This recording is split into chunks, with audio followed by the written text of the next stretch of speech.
Well, hi, all. Welcome to this October edition of What's Happening in Washington. I'm going to be honest, we've been waiting until the end of September to do this session, and at the end of last week, I started anticipating and actually wrote kind of a blurb about this session about the government shutting down, but out of abundance of caution, didn't circulate it. And I'm glad I didn't, because as you probably all know, the government did not shut down. But there has been a lot of kind of confusing, unprecedented action that's happened over the last few weeks, and especially over the last since Saturday. So I wanted to talk a little bit about it, build some context, tie it into the work that we do, and just frankly answer any questions that you might have about what's going on. I will be frank up front that if anyone says they have an idea of what's going to happen next, don't believe them 100%, because we're in really uncharted territory. It's pretty wild, frankly, and it's really anyone's guess at this point what's going to happen next. So if we can just get things going, Kevin, on the next slide. So my agenda, it's pretty straightforward. I'm going to talk about what we're looking at in terms of policy from an organizational standpoint for fall 2023. So this is not like our broad agenda, but more like what's actually happening right now that impacts us and that we impact. And then I'm going to talk a little bit about the shutdown, what it would have meant. It's still relevant because it's possible that we could shut down in 40 days. It's also possible we won't, but it's helpful to understand what that really means, especially if you're following media reports, like what does it mean in the context of education? I'm going to try to succinctly explain the current politics of what's happening, and then talk a little bit about what's going to happen next. And as I said earlier, I encourage you to interrupt me at any time and ask questions. You can give opinions. I'm not going to be giving opinions. We're a nonprofit, they're nonpartisan. I'm trying to explain everything based on facts, although where there are kind of salacious quotes and whatnot, I certainly am happy to share those, because, you know, I think at this point, we've kind of entered into the gossip phase of politics as well. So next slide. I always level set with CEC's policy agenda, because this is the kind of the backbone of my work.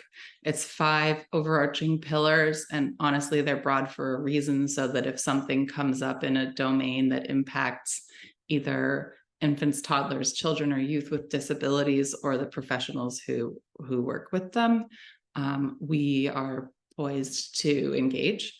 But our 5 priorities are upholding IDEA, the Individuals with Disabilities Education Act, also all of the education laws that impact the students that are served under IDEA, but that may not be IDEA. I have that highlighted here because some of those laws are being under consideration right now, even though IDEA is not. So the 2 pieces that are highlighted are things that are actually moving this fall, maybe not all the way to the finish line, but at least moving. Strengthening the profession, right? Supporting policies that impact attracting, preparing, and retaining professionals in special education. Federal funding, which is, you know, an annual must-pass piece of legislation, or pieces, and so, you know, it's evergreen. And then policies that support and promote safe, inclusive, and supportive schools as well. So those are our 5 kind of overarching themes. The 2 I have highlighted that seem to be getting a little more attention right now are non-IDEA education laws that impact people with disabilities, and also the federal funding. Next slide. So I'm gonna, just to set the stage, in the spring, we were in a brinksmanship situation, but it was over the debt limit, defaulting on our debt. And so we saw kind of a similar posturing over what to do, with a very distinct deadline and a pretty harsh consequence on the other side of that, which would be national default on debt. And so on June 3rd, the Fiscal Responsibility Act was signed into law, and it lifts the debt ceiling until January 2025. I don't know very much about the debt ceiling, and I don't need to, thank goodness. But the reason I even mentioned the bill is because there was some leverage that House Speaker Kevin McCarthy, a Republican from California, used to get other conservative priorities into that bill as well, specific to our priorities. And that is essentially enacting into law that fiscal year 2024 would be level funded from fiscal year 2023. And what that means is the fiscal year that we were operating in would be funded at the same year as the following year. So not getting any increases in funding for FY24. It was not a program by program agreement. What it was overall spending. And then in addition to that, in fiscal year 2025, this law allows for a 1% increase. Anybody who works with a budget knows that doesn't account for inflation. There's no cost of living involved in that, right? Level funding pretty much every year is a cut in terms of spending power. But after anticipating a really hard budget year, it seemed like kind of a win, frankly. Next slide, please. So anyway, so that kind of dictates, sets the stage for the funding conversation, we think, in June. And it seems like, all right, we're going to get level funding. That's going to be that. We'll see how each program fares. Maybe some get a teeny cut, maybe some get a teeny boost. We'll see what happens. So that's kind of the stage. Now we're in the fall. And all of this, by the way, is pre-Saturday. So there are a few things that are kind of percolating right now. There's fiscal year 2024 appropriations. This is our annual funding. It's must-pass bills. It's something that in the special education space, CEC leads on. We rally our field and our colleagues on funding for IDEA, for personnel, for our infants and toddlers programs, for gifted and talented education, for special education research, and kind of join others on other really important parts of public funding like Title I, right? So this is something we do every year, and every year Congress has to pass a budget. This is primary, especially in this season, because the fiscal year ends on September 30th. So this is top of mind for everyone. The next thing is that there are a couple of expired education-related bills that need to be reauthorized that Congress is considering. So the one I have written down is the Education Sciences Reform Act, and that's a bill that authorizes NCSER, the National Center for Special Education.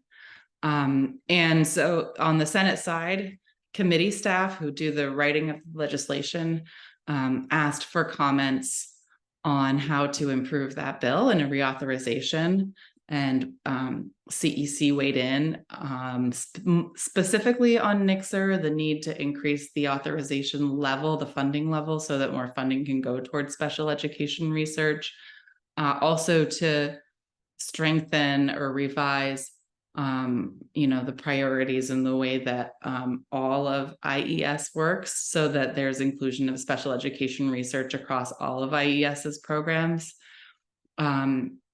And then also the recommendation for NICSR to collaborate more with the other special ed focused offices within the department, right? For that cohesion and just to be more effective. We call it Ezra. This bill also, CEC has endorsed legislation to amend this bill to require some analysis on how the educator workforce data is collected. It's a huge challenge for us. We don't really have, all of the data we have is lagging. It's hard to understand and identify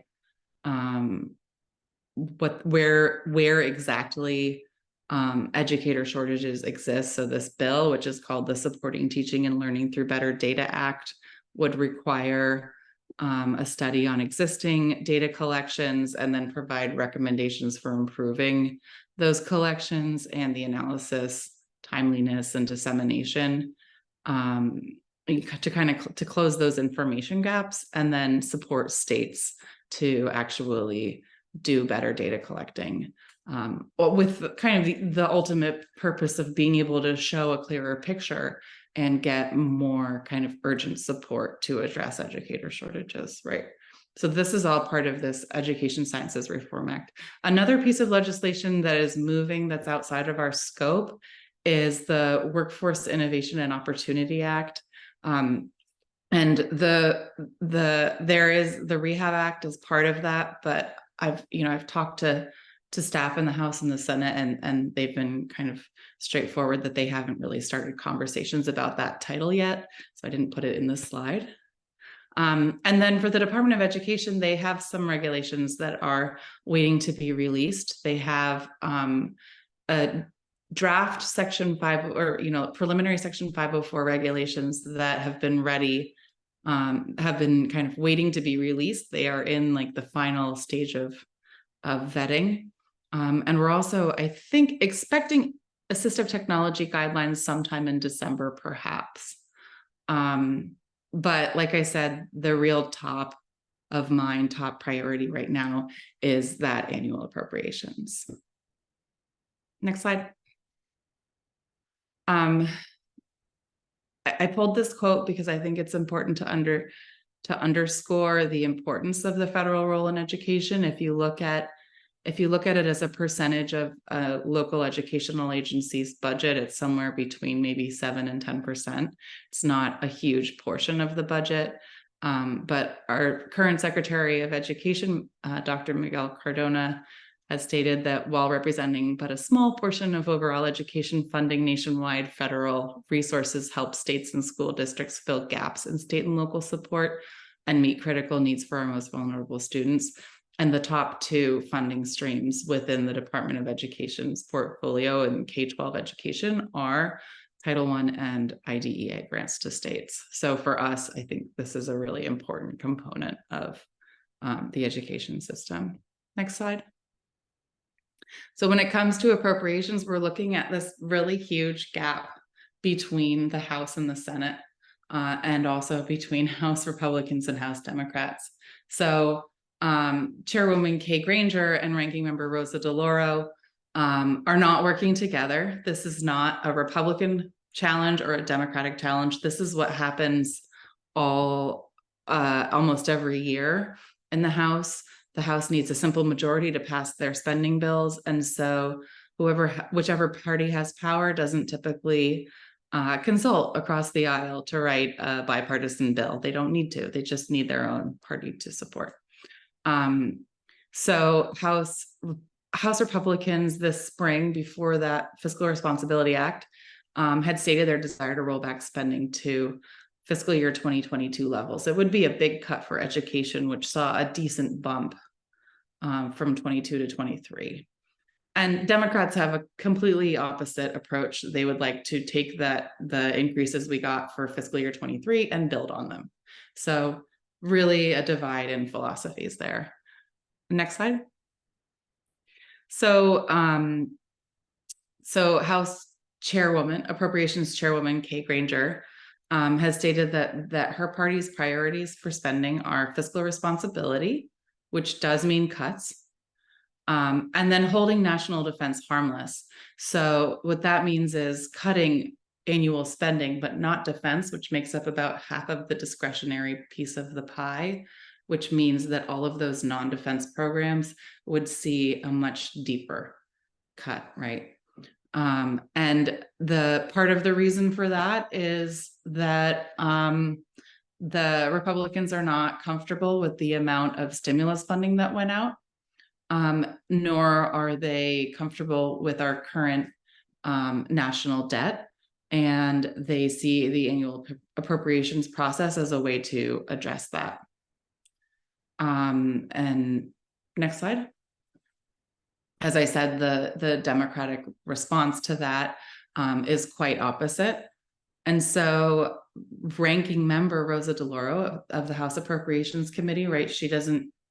The Democrats don't have power, but they do have kind of the influence over their caucus.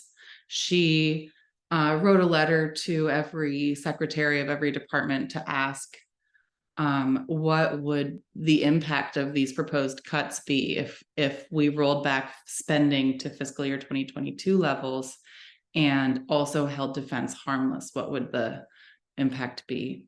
And so Secretary Cardona wrote a response letter, fairly succinct, 2 pages, but the department's estimates is that rolling back to fiscal year 22 and holding defense harmless would result in up to 48,000 special educator positions, including teachers and service providers, and then with the Title I rollbacks up to 60,000 teachers, so more than 100,000 school personnel, if those cuts actually made it all the way to the finish line. Now, they're not likely to make it to the finish line because the House is only one component of the process. But and this is a political move to try to draw attention to what those cuts would actually mean, but not necessarily realistic in terms of the end result. Next slide. So what we actually saw in a bill, the House released their education spending bill in July. The header of this slide is the House Labor, Health and Human Services Education Labor H bill. That's what the actual bill is called, and that's the subcommittee that controls the writing of that bill. But this is kind of not important for this conversation. Well, July is after June, which and the Fiscal Responsibility Act had already been signed into law, stating that you would be essentially continuing funding at fiscal year 2023 levels. But what we saw in the bill was quite contrary. Of course, it was partisan, that's expected. And Republicans have the prerogative to write a partisan bill, just like Democrats do when they have control.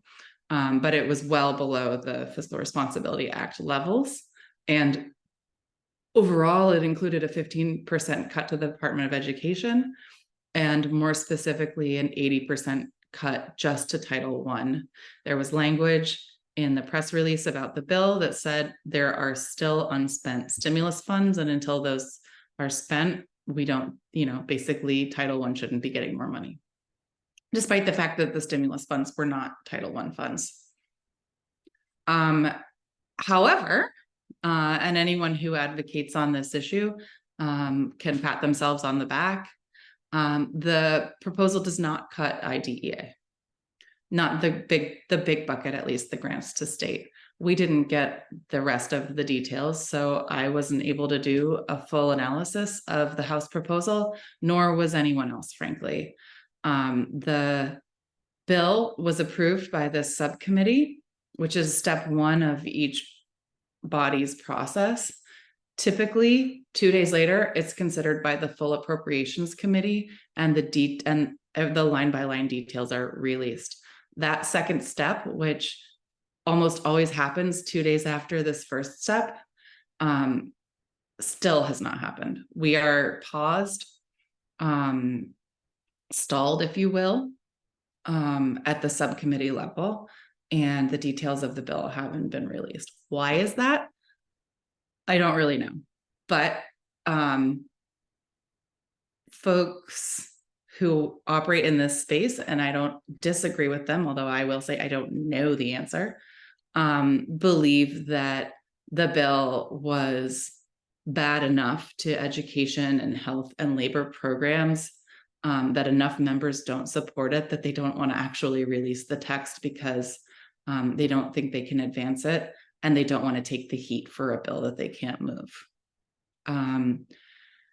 So at the moment it's stalled. However, and this is a bill that sometimes is the last one to be considered, because next to defense, it's the largest bill, and money is a sticking point. But for now, the bill is stalled, and there has been some chatter about taking it up maybe at the end of the month, but there is absolutely nothing confirmed. And again, this is one of those things that's anybody's guess what will happen next with this bill. I'll tell you, they're not going to take it up this week, I'm sure. Next slide. So then we've got the Senate, which is like complete whiplash from the House. We have, again, 2 women leading the Appropriations Committee. Unlike Kate Granger and Rosa DeLauro, these 2 have pledged to work together. That's great. On the other hand, they have to anyway, because the Senate requires a 60 vote threshold to pass their spending bills, not a simple majority. So typically, if the Senate wants to pass their bills, they have to work across the aisle regardless. But there is some extra weight in having a public statement, a joint public statement saying we're going to get this done. And Collins and Murray both have really good reputations of working across the aisle and being willing to give away some of what they want in order to strike a fair deal. Next slide. Just a little more about that pledge. Both the chair and ranking member have said that they will work through regular order. And what that means is they will pass their bills out of the subcommittee, the full committee, and then consider them on the House floor. That doesn't usually happen. Usually some bills go through, some don't. Everything gets wrapped up in a package or a series of packages at the end of the year, because some bills are harder to pass than others. And you again, in that compromise, you need to give somebody something in order to get what you want. So recently we saw a context in which the defense bill went with the bill that supports education and health and labor, because one is a sweetheart bill of Republicans and one is a sweetheart bill of Democrats. Neither one would have passed on their own, but put them together and everyone's willing to vote for it. So that's usually what we see. This regular order hasn't quite happened. The Senate has been able to pass all of their bills out of their committee, but they haven't passed any through the full Senate yet. And in this joint statement, they do note no one is saying it's going to be easy. And that is certainly true. All right, next slide. So where are we with the education, the bill that funds education in the Senate, right? That bill came out about 2 weeks after the House bill. It was bipartisan. It operates within the confines of that Fiscal Responsibility Act. In general, it freezes spending for the Department of Education, but within that top line, there's a little bit of wiggle room underneath it. And so the committee did find a teeny tiny bit more money for the IDEA grants to states and for Title I. So they each get $175 million increase. And just to put that into context, for fiscal year 2023, the IDEA grants to states program got $14.2 billion. So the Senate proposal puts it at about $14.37 billion. So not a marked increase in terms of spending power, certainly symbolic, but still a very positive symbol.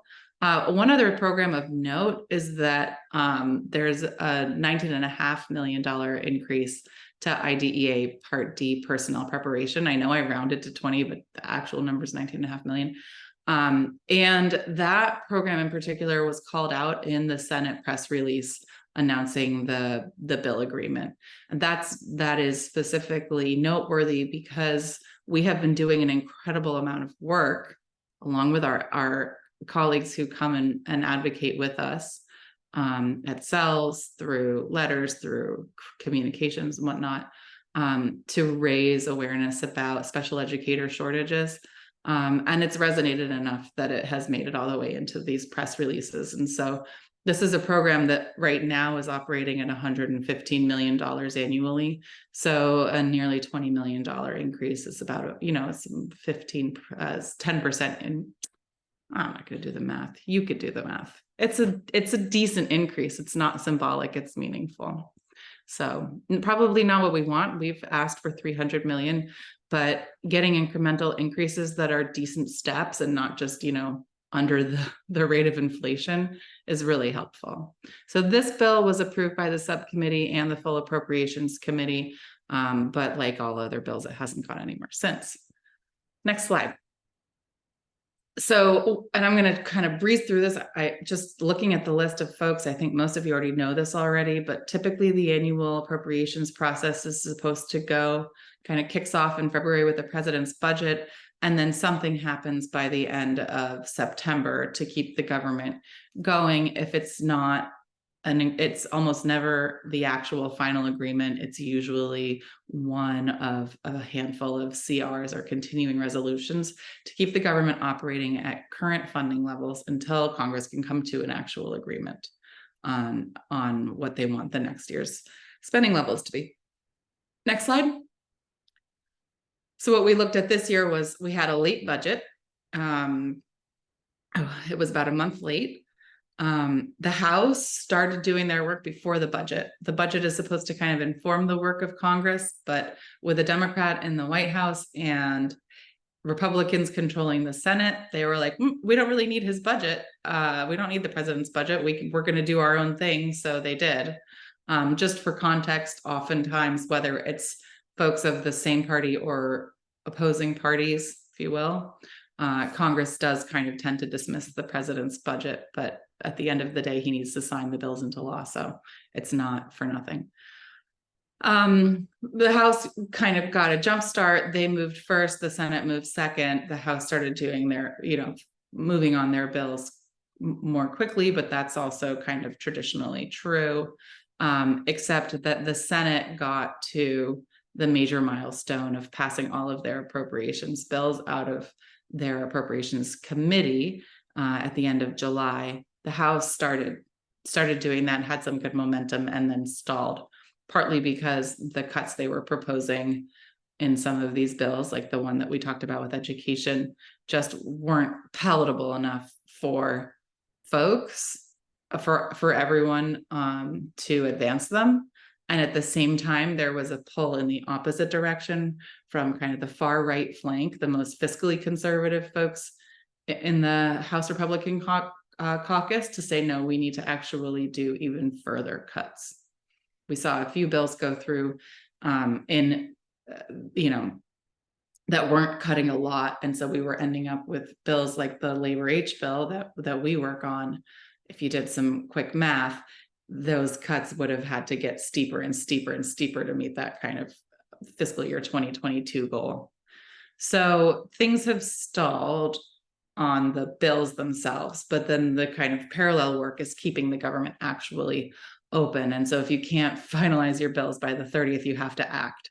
And so we saw some interesting action over the last 2 weeks that I'm going to talk about a little. But the spoiler alert, which you all know because you read the news and it's actually hard to escape, is that the government didn't shut down, and there is now a continuing resolution to extend existing funding levels through November 17th. So a 45-day CR. We call this continuing resolution CR. In Washington, we're really lazy. We only use letters. We don't use whole words. And so every time I say CR from here on out, this is what I'm talking about, extending existing funding levels for a certain duration of time. Next slide. So what happened leading up to this was no clear path forward to avoid a shutdown. And so shutdown talk really started in like maybe May or June, because of this impasse over maybe June, impasse over adhering to the Fiscal Responsibility Act, or this kind of retort from fiscal conservatives in the House, which was, no, that Fiscal Responsibility Act figure was our top line, not the level we have to spend at, right? And so there's disagreement there, fundamental disagreement. And the folks who negotiated this law weren't going to back down, and the folks who were saying that it was a top line, not a requirement, also weren't backing down. So agencies started preparing for a shutdown, and so did Congress. And so every agency has to put forward a contingency plan for how they will operate without annual funding enacted, right? So the Department of Education's contingency plan was from 2021, and so they had to update it. They didn't update it until the 29th of September, which was last Friday. Hey guys, wait till the last minute. Some other agencies got there a little faster. And it's a relatively simple plan. It's 5 pages. I've read it. I'm going to talk a little bit more about it in a moment. And then federal employees were notified whether they were essential or non-essential, which basically means whether they needed to show up to work or not. Nobody was going to get paid, but the essential workers are not furloughed. They have to still show up. So but not a good deal. And then, folks are bracing for a shutdown. One of the kind of interesting things that happens in that context in DC, because federal shutdowns impact the city where I am pretty intensely. What happens is we have restaurants that start doing like shutdown drink specials. We have some food banks that start stocking up extra food for federal workers who cannot survive without their next paycheck. The city itself gets impacted. Trash isn't collected, for example. So there's a lot of like external pressures on Congress. So everyone was geared up. We were ready to go. Next slide. So what happens at the Department of Education? I think this is interesting, and it's important to be aware of because it's still possible that we could shut down in 40 days. I'm not going to make a certain prediction, but it's possible. So 89% of staff at the Department of Education are furloughed. And then the folks who remain, those are presidential appointees approved by the Senate. So in special education, we're talking about Assistant Secretary Gallo would remain. She gets one FTE, one full-time employee to remain with her to assist her in her duties. But the rest of that office is a ghost town. The security guards, there are about 15 who are essential to keep buildings and people safe. There are less than 100 employees that work for the Office of the Secretary and Office of Student Aid who have to be there to keep things running. And then our big grant programs, there are 17 programs that are forward funded, which means even though we're in a new fiscal year, technically, the funds for fiscal year 2024, a portion of them for IDEA and for Title I, for example, were allocated last fiscal year. So forward funded to literally avoid a disruption, allows districts to do their financial planning, knowing how much money they would be working with. And so, and I'm quoting from the plan, from this contingency plan, the minimum staff necessary to ensure that those disbursements go out are allowed to stay. Next slide. So the activities that don't shut down during a shutdown within the Department of Education, student financial aid programs. So staff will still review FAFSA applications, the Pell Grants and student loan payments will still be made to students so that the students in higher ed aren't being disrupted in their own studies. And then, like I said, the payment of those forward funds that have already been obligated and the money's already gone out the door last year. But there's an asterisk because it really depends on the length of the shutdown. If the shutdown goes all the way until June, those funds run out. And then I suppose it's untested water. So I won't finish that sentence. Next slide. So then what actually stops at the Department of Education if all of the big money programs are going out? Most grant making activities. So there won't be any new grant announcements, applications, reviews, awards. Those won't happen. All of those staff that do the discretionary grant program work will be at home with their away messages up. Actually, the department gives staff about 4 hours to get their stuff and put up the department approved away message. So they'll all have the same away message. The Office for Civil Rights doesn't do investigations or enforcement during a shutdown. And then all of the regulatory action stops, the guidance, the technical assistance stops.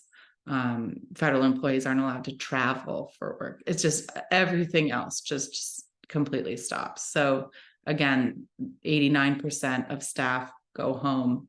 A large functioning of the department comes to a halt. So why would we ever shut the government down? Like it, first of all, it doesn't poll well. Nobody really wins in a government shutdown. And so there, there's a question, why would we do this brinksmanship anyway?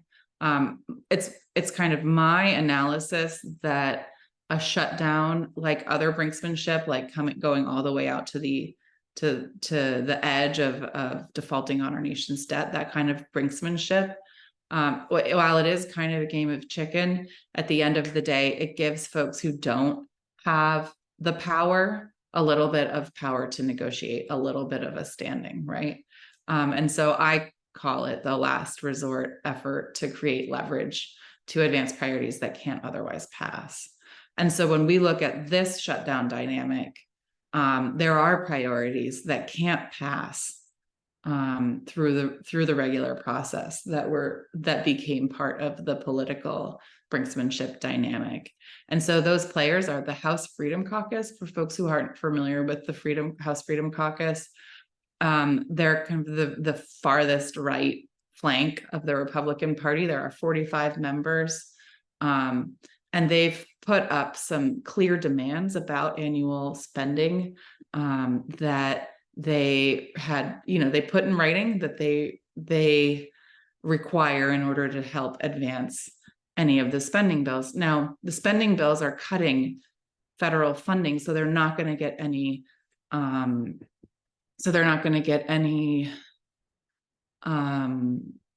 Sorry, I always get distracted by the chat. So they're not going to get any Democratic support, right? And so having a good portion of Republicans saying these are our demands means that they're going to have to be taken seriously in order to advance their appropriations bills.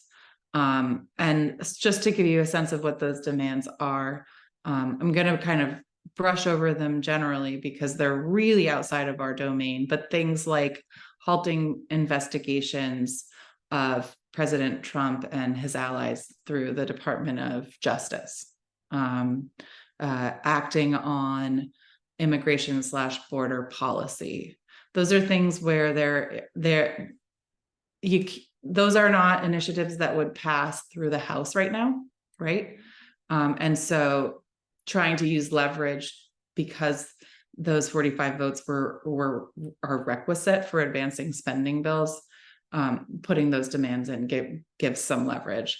Other demands, I think actually would hypothetically be bipartisan in a different political environment, including pass your bills the right way, get them through the committees, have them debated on the floor, and let's move them. Stop doing these giant end of year packages. Stop doing continuing resolution after continuing resolution. Let's make government function like it's supposed to. But kind of the irony of that is that that's one of their demands, but letting the government shut down is what a cohort of those Freedom Caucus members were willing to do if they couldn't get that regular order, that function, right? So the choice became I demand you to function in a really polarized environment, or I will catalyze like ultimate dysfunction of the government shutting down. So that's one kind of player cohort. The other is the speakership of Kevin McCarthy, not Kevin McCarthy himself, but his position as Speaker of the House. Because for the last 9 months, he has been in a very fickle position because part of the agreement for him to get the votes necessary to take the speakership was that he agreed that any single individual can raise at any time what's called a motion to vacate the chair. In other words, a motion to kick him out, which gave every single individual oversized power over him, right? Most people didn't flex that power, but a small cohort did. Not all 45 House Freedom Caucus members, but a small cohort, namely Matt Gaetz, a Republican from Florida, who has been in the news a lot lately. So these are the two kind of competing challenges within the House Republican caucus. And this is problematic for Speaker McCarthy, not only because they're at an impasse and he can't advance bills, but also because the media is only focusing on House Republicans, when the broader dynamic, if you take a step back, is that you've got a Senate who's working in a bipartisan way, you've got a Democrat in the White House, and you've got a Republican-controlled House. You could blame it on any one of those three components or all of them, but the only ones who were getting attention were the House Republicans. And so that adds an additional layer of pressure. Next slide. So what happened in the last couple of weeks was that in the House, these guys were really working in parallel universes. In the House, there were multiple failed attempts to advance spending bills that had deep cuts to them. Every time that a spending bill would come up, some cohort of the Freedom Caucus would vote against it. And it became an increasingly embarrassing for Speaker McCarthy because the Speaker controls the floor time. They needed to advance these bills to establish some leverage in negotiations of final bills. They were meeting the demands, and every time they met the demands, there was another demand, right? And so he got increasingly frustrated, and it just wasn't a good look, right? Then kind of a Hail Mary attempt to pass a continuing resolution, but that also included deep cuts. And so there was an acknowledgement, I think, that it wouldn't pass in the Senate or get signed into law. But even that continuing resolution couldn't pass. And then meanwhile, on the other side in the Senate, they're slowly working together, clearly not going to finish what they need to do by the deadline, but they're getting along, and look at them. And then by the beginning of last week, they realized that they would need to initiate the process of a continuing resolution, at which point, if the Senate's able to pass a bipartisan continuing resolution and the House is failing to even get something partisan to pass, they still can't negotiate, and it looks really bad for the Speaker and for the Republican Party in the House, right? And so we all I checked Twitter a few times on Saturday morning, not expecting much. We were just all kind of bracing for a shutdown. And then, oh my goodness, somewhere in the middle of the day, this bill comes out, and it is a relatively clean continuing resolution that is acceptable to Democrats. And so the House passes this bill, but they passed the bill on a vote of 335 to 91. 90 of those 91 no votes were Republicans. Only one was a Democrat who objected to the fact that Ukraine aid wasn't included in the bill. And I'm not going to get into that. I will say that Ukraine could be the kind of sticking point that does catalyze a government shutdown in 40 days. We'll see. It's definitely possible. So McCarthy gets this bipartisan bill through. Now, he doesn't work with Democrats on the bill, but the vote is bipartisan. And then the Senate is like, great, they don't want to shut down. And so they quickly approve the House's continuing resolution by a very big margin, and the government doesn't shut down. And I go to a professional soccer game with my son and we have a nice night and everything's cool. Next slide. But of course there's an aftermath, right? Because McCarthy ultimately made the decision to risk his job to keep the government open. In fact, the direct quote that was reported out from a caucus meeting was, you know what? If I have to risk my job for standing up for the American public, I'll do that. And then Republican Matt Gaetz said he was going to file a motion to vacate, and McCarthy said to him, bring it on.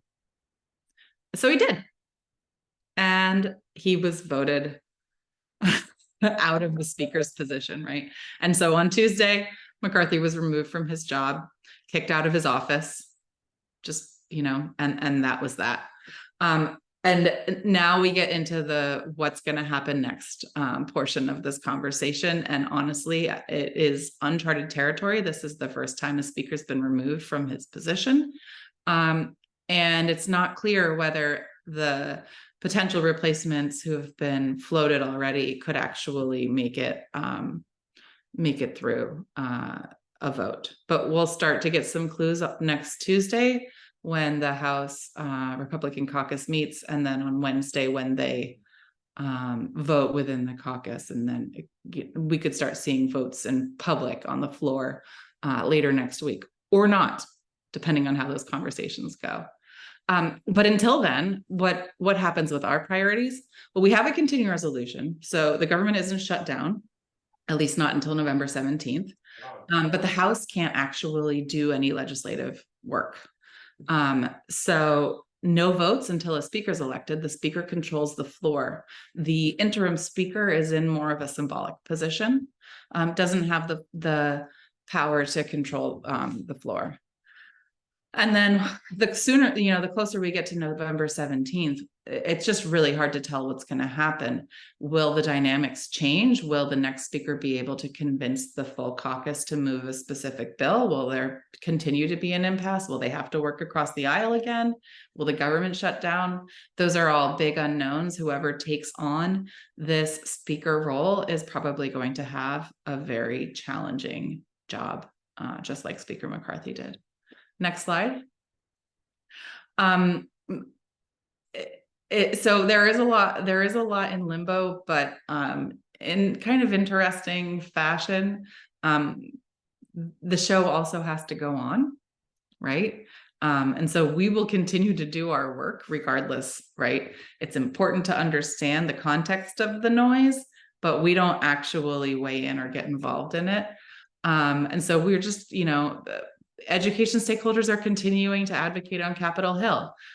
In a week and a half, CEC has a panelist on an IDEA full funding briefing where our members of Congress are going to come and tout their bill, and we're going to have a panel talk about the importance of special education and the IDEA federal civil rights law. Our past president, Danny Kovach, will be on that panel as a special education teacher.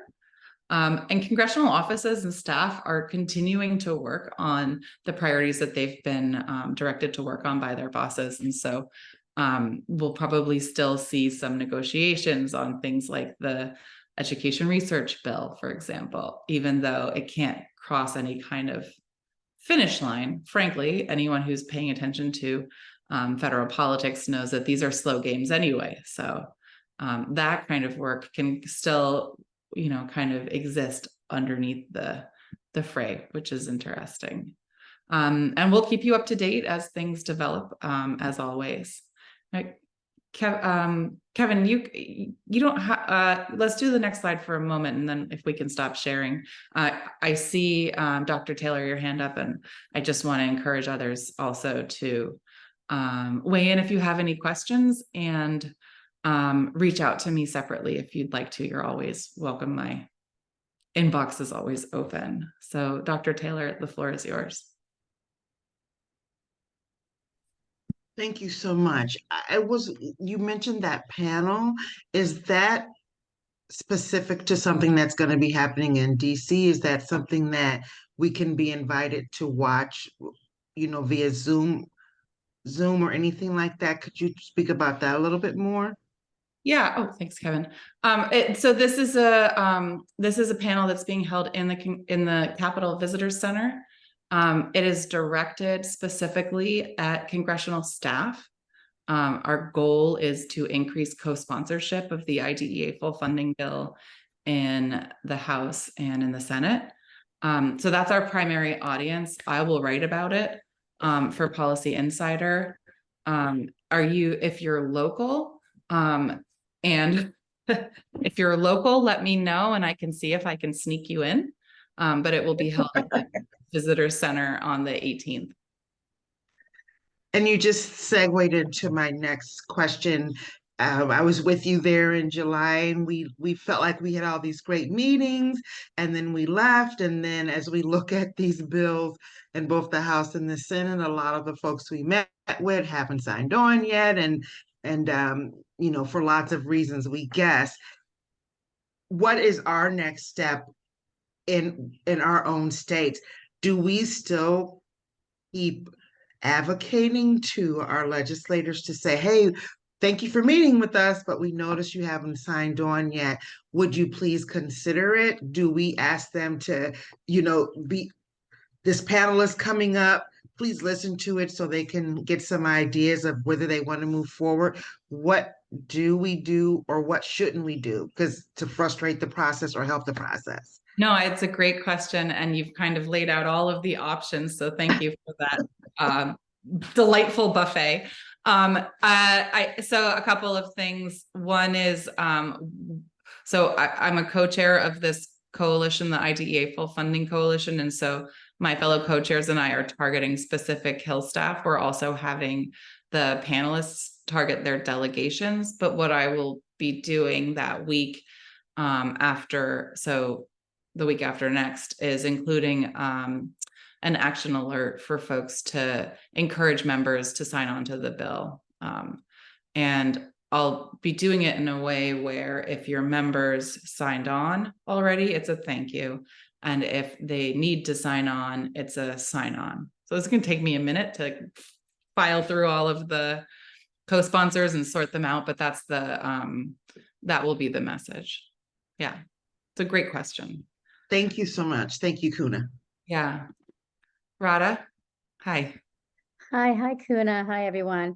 So I'm actually in California, and I am part of I guess we call ourselves an IDEA coalition group that we're really working hard through CTA, California Teachers Association, and other various CEC groups to really form a group of people to work on IDEA funding. So this is sort of grassroots right now. We're just trying to get as many people hopefully throughout the nation to kind of help us with this.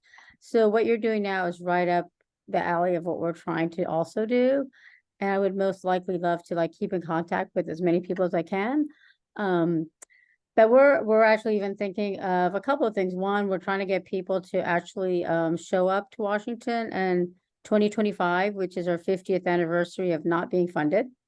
And there's some other little things on the side too that we're doing. So I think it's great that CEC is really going for this. So that's great. wonderful. And if you want to talk offline, or if you want my co-chairs and I to maybe talk with your group at a meeting, I can see what I can arrange as well. We can compare notes or provide our analysis of what's happening at the federal level. And you probably already know that Representative Jared Huffman from California is the leader of this bill in the House.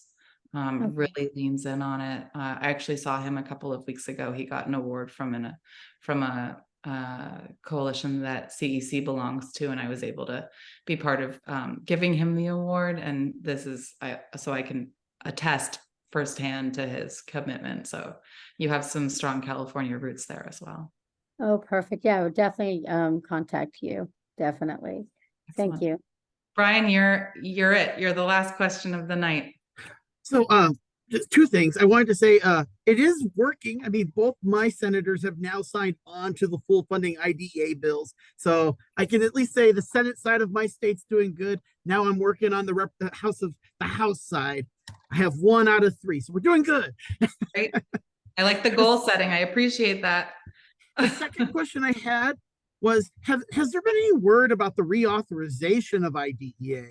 It's No. so overdue and they just keep kicking that can. I just was wondering if there's any word on that.